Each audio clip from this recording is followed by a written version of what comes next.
Tidak ada, saudaraku, yang lebih penting daripada keselamatan. Keselamatan jiwa adalah hal yang paling penting dalam hidup ini. Firman Tuhan berkata, apakah untungnya kepada seseorang dia beroleh segenap dunia ini tapi jiwanya binasa? Sia-sia. Kaya raya kita di dunia ini, berhasil kita di dunia ini, terhormat kita di dunia ini, saudara. Tetapi sudah kita meninggalkan dunia ini, kita ke neraka yang kekal, apakah untungnya? Oleh sebab itu pastikan keselamatan jiwa saudara pada hari ini. Amin, saudara. Biar semua kita pulang dengan keselamatan jiwa yang teguh. Jika kita tidak bimbang oleh aniaya apapun juga, kita tidak mau berpisah lagi dari Tuhan Yesus. Karena kita tahu hanya Tuhan Yesus satu-satunya jalan ke sorga, tidak ada jalan yang lain. Tuhannya sendiri berkata, akulah jalan dan kebenaran dan hidup, seorang pun tidak sampai kepada Bapa kalau tidak melalui aku. Hanya Yesus jalan ke sorga.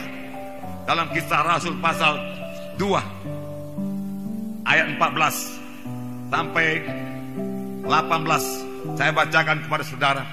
Maka bangkitlah Petrus berdiri dengan ke-11 rasul itu, dan dengan suara nyaring ia berkata kepada mereka, hai kamu orang Galilea dan kamu semua yang tinggal di Yerusalem, ketahuilah dan camkanlah perkataanku ini.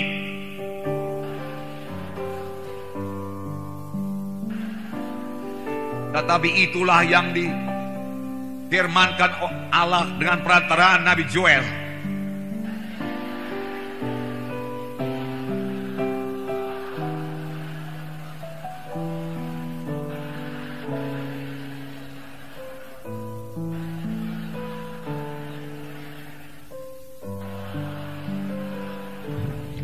Juga ke atas hamba-hambaku laki-laki dan perempuan akan kucurahkan rohku pada hari-hari itu, dan mereka akan bernubuat. Mari kita baca 41 bersama-sama.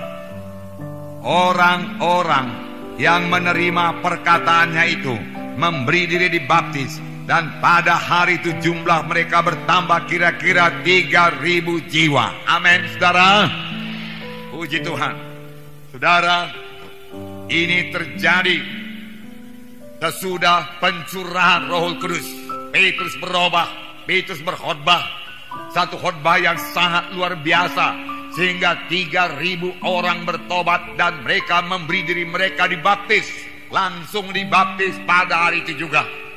Nah, saudara yang kekasih, Roh Kudus memberikan pengertian kepada Petrus pada waktu itu pencurahan Roh Kudus. Dan saudara sudah mengetahui bahwasanya satu angin keras memenuhkan ruang tempat mereka berkumpul, 120 orang banyaknya. Kemudian lidah-lidah api hinggap di atas tiap-tiap orang. Lalu mereka memulai berbicara dalam bahasa-bahasa yang lain, seperti yang diilhamkan Roh itu kepada mereka untuk mengatakannya. Lalu pada waktu itu banyak orang Yahudi dari segala bangsa yang diam di negara-negara lain datang ke Israel untuk merayakan hari raya Pantekosta. Lalu mereka itu mendengar 120 orang ini berkata-kata dalam bahasa-bahasa mereka di mana mereka telah lahir, walaupun mereka orang Yahudi juga. Mereka sangat heran karena orang ini tidak pernah belajar bahasa mereka sebelumnya. Tapi dengan jelas mereka memuliakan Allah dalam bahasa mereka masing-masing. Apakah ini? Apakah ini? Dia katakan. Tapi beberapa orang mengolok-olok dan berkata mereka itu mabuk oleh anggur manis. Tetapi Petrus bangkit dan berkata, ini bukan mabuk anggur sebagaimana sangkamu, karena hari baru pukul 9 pagi. Tetapi inilah kegenapan nubuat Nabi Joel yang berkata bahwasanya pada akhir zaman aku akan mencurahkan rohku kepada segala manusia. Anak-anakmu laki-laki dan perempuan akan bernubuat, tua-tuamu akan mimpi berbagai-bagai mimpi, dia katakan. Dan kemudian kepada anak-anakmu laki-laki dan perempuan akan bernubuat, teruna-terunamu akan mendapat penglihatan-penglihatan, dan orang-orang tuamu akan mimpi berbagai-bagai mimpi. Ini akan terjadi, dan ini sudah terjadi, Petrus berkata. Lalu apakah yang terjadi, saudara? Saudaraku, kita melihat di sini apa yang terjadi. Saudara, Petrus segera mengerti. Apakah yang Petrus mengerti, saudaraku? Kegenapan nubuat Nabi Joel. Petrus mengerti, saudaraku, perkara-perkara rohani. Petrus mengerti perjanjian lama. Sebelumnya dia kurang mengerti. Jangankan perjanjian lama, saudaraku, apa yang dikatakan oleh Tuhan Yesus pun dia tidak mengerti. Langsung Tuhan Yesus menceritakan kepada Petrus mengenai sengsaranya. Namun Petrus tidak mengerti juga.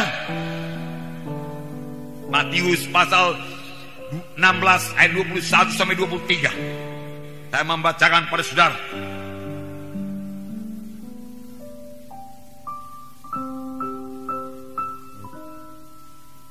Saya membacakan.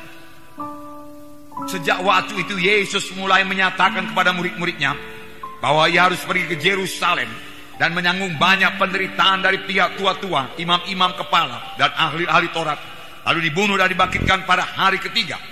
Tetapi Petrus menarik Yesus ke samping dan menegur dia, katanya, Tuhan, kiranya Allah menjauhkan hal itu. Hal itu sekali-sekali jangan menimpa engkau, takkan menimpa engkau.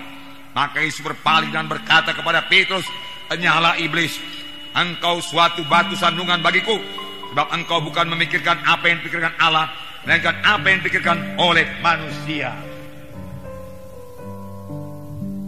Itulah pekerjaan Roh Kudus yang luar biasa.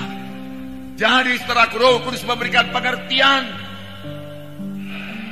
menerima pimpinan Roh Kudus, sehingga saudara menerima hikmat daripada Tuhan, sama sebagaimana Petrus menerima hikmat pengertian daripada Tuhan, sehingga dia mengerti mengenai nubuat Nabi Joel.